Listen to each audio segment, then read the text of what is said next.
Hi, this is Angela Clark with Threadwaggle Quilting in APQS Raleigh, and today I want to talk to you about how you can get around a situation where you forgot to mark the next row when you forwarded your quilt. Okay, so you don't have the alignment marks to actually place the next row. Now, this is new in version 5, so I do have another video that talks about the green box and how you can reset using your green box. This one, Quilt Path is going to help you with. So in version 5, there is a way that you can have Quilt Path tell you where the next row is. Now, if you have forwarded your quilt and sewed your sides down and realize you haven't done it, you will probably have to pick out the sewing on the edge of the quilt top so that you can roll back to where the previous row was marked. If you mark the center and you're on the top, this is the very first zone of this particular design. If I marked off of the center and I don't have an alignment mark, or if I can't see the right and left, I might have to figure out where that is to be able to post it or to be able to actually use it in a minute. So let's start by talking about that. Quilt Path is going to sew some straight lines around the edge of your green box, and this is 100% figuring out where the next green box is going to be. We're just going to have Quilt Path do it for you to actually mark the next one, but we're going to need to find out where the marks are for the current box if you don't still have them on your quilt top.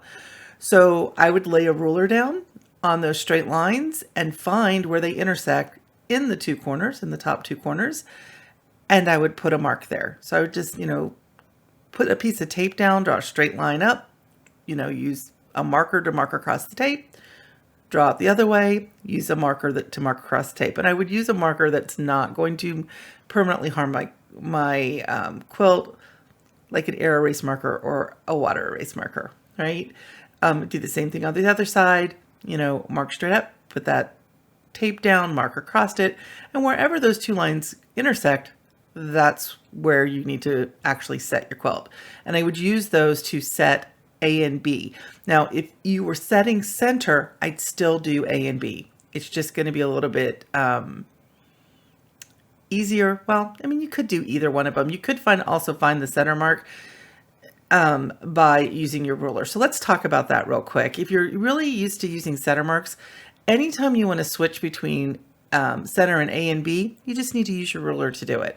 So if you go into your toolbox and you go to your ruler, I would then bring my long arm up, put it over where that top corner is that we were talking about on the top left, and I would use my left button, come over to the top right with my long arm and say, that is my top right corner of this particular, pass that I was doing.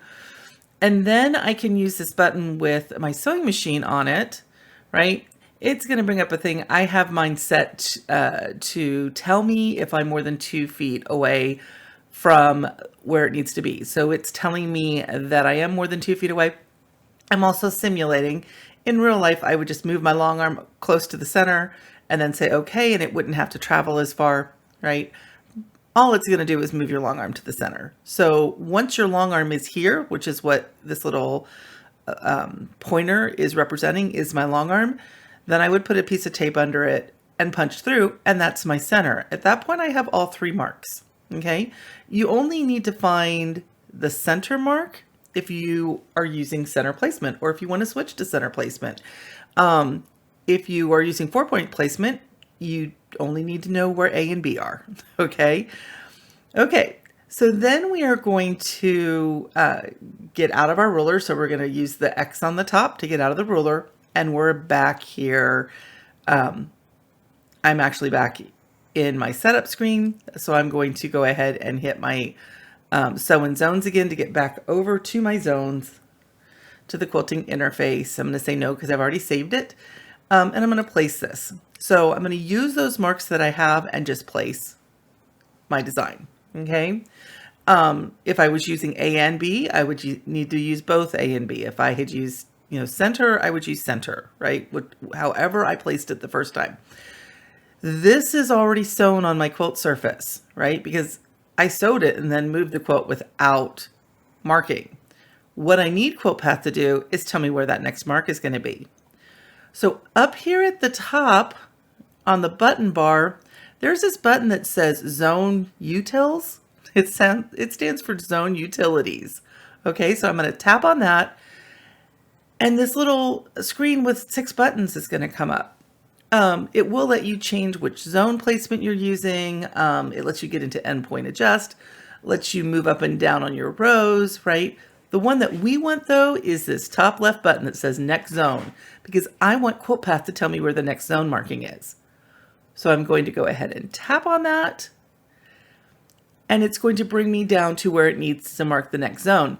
Now, if you look at this, you're going to notice that my mark is above the actual bottom of my green box. That's because I have put some vertical spacing in here to space down my design and make it look right. It would, if I had it,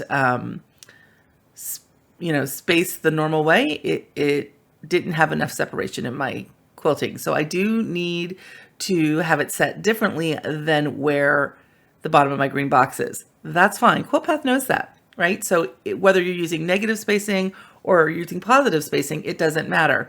If on one it's going to go up a little bit, and on the other one you might be below your green box. Both of them are situations that are fine to be in, right? So you're just going to trust Quilt Path that this is the next mark you need to do. And you're going to put your tape under it, and you're going to punch a hole through it, right? So now I have a piece of tape stuck to the top of my quilt that is marking my top left.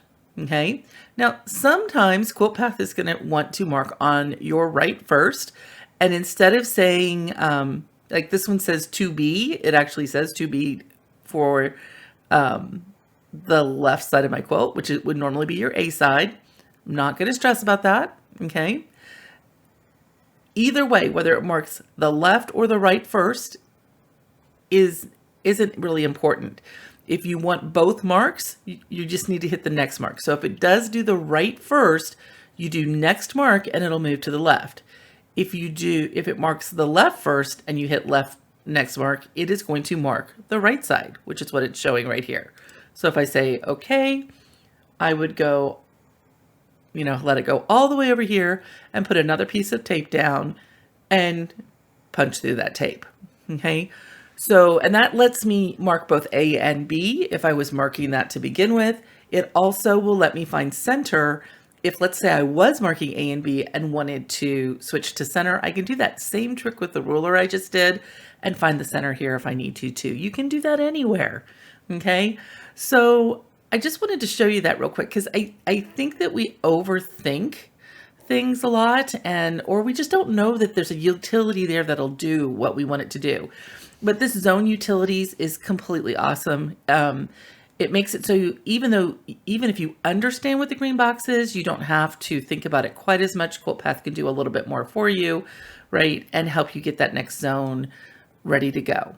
So I hope the video helped, and I hope that you're enjoying your journey with Quilt Path. If there are topics that you would like me to record, please comment below in the video, and I will use the comments to build new videos. I'm also obviously using things that, as people are asking me questions, someone asked me this question today, and I thought, that's a really good one to film, right?